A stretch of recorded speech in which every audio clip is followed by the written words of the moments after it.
Hey YouTubers, I'm going to make this paper airplane, and this is how it flies.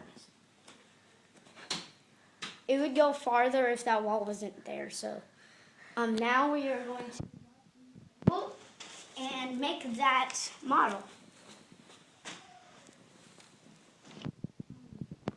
First, you're going to have to start out like this, fold it in half.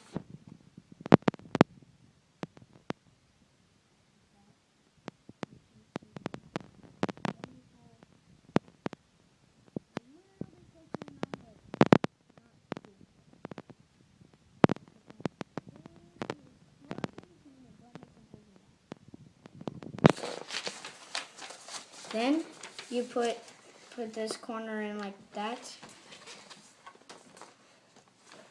Then you put this other corner in like that. Then you fold these parts like this. Whoops. Sorry about that, guys. Make sure it's pretty good. Now this side. Sorry guys, it's not even.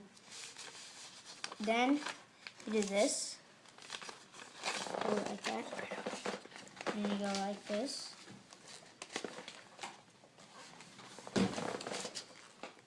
Turn it over the other side. Then you put this like that. Bam! You got your awesome airplane. And if you want to straighten out the front, that makes it fly really good. One more time. It goes pretty high there, so oh my gosh, it landed on that. So thank you. Don't forget to subscribe, comment, do all that.